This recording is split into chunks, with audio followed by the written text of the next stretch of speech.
മൂന്നാം സ്ഥലം, ഈശോ മിശിഹായെ ഞങ്ങൾ അങ്ങേ കുമ്പിട്ട് ആരാധിക്കുന്നു.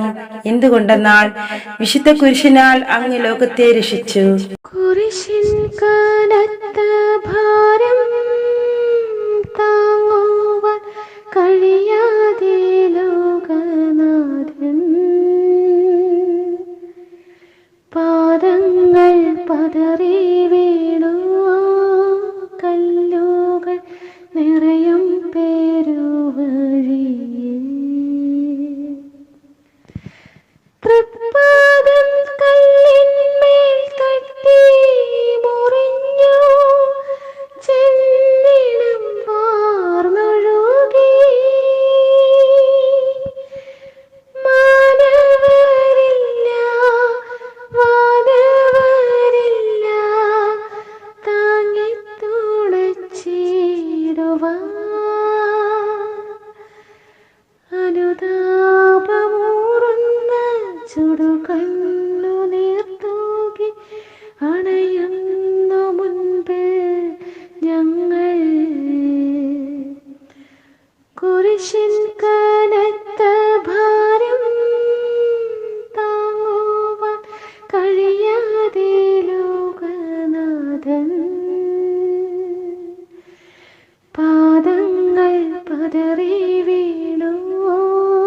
കല്ലുകൾ നിറയും പേരുവഴിയിൽ. മൂന്നാം സ്ഥലം, ഈശോ മിശിഹാ ഒന്നാം പ്രാവശ്യം വീഴുന്നു. കല്ലുകൾ നിറഞ്ഞ വഴി, ഭാരമുള്ള കുരിശ്, ക്ഷീണിച്ച ശരീരം, വിറയ്ക്കുന്ന കാലുകൾ. അവിടുന്ന് മുഖം കുത്തി നിലത്ത് വീഴുന്നു. മുട്ടുകൾ പൊട്ടി രക്തമൊലിക്കുന്നു. യൂതന്മാർ അവിടത്തെ പരിഹസിക്കുന്നു. പട്ടാളക്കാർ അടിക്കുന്നു. ജനക്കൂട്ടം ആർപ്പ് വിളിക്കുന്നു. അവിടുന്ന് മിണ്ടുന്നില്ല. ഞാൻ സഞ്ചരിക്കുന്ന വഴികളിൽ അവർ എനിക്ക് കെണികൾ വച്ചു. ഞാൻ വലത്തേക്ക് തിരിഞ്ഞു നോക്കി. എന്നെ അറിയുന്നവർ ആരുമില്ല. ഓടി ഒളിക്കുവാൻ ഇടമില്ല. എന്നെ രക്ഷിക്കുവാൻ ആളുമില്ല.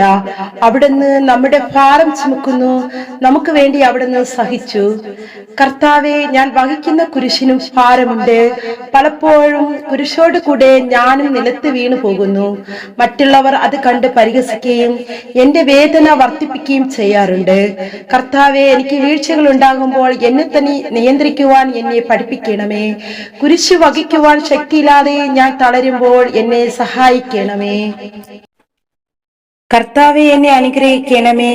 പരിശുദ്ധ ദൈവമാതാവേ, ക്രൂശിതനായ കർത്താവിന്റെ തിരുമുറിവുകൾ എന്റെ ഹൃദയത്തിൽ പതിപ്പിച്ചുറപ്പിക്കണമേ. നാലാം സ്ഥലത്തേക്ക് പോകുമ്പോൾ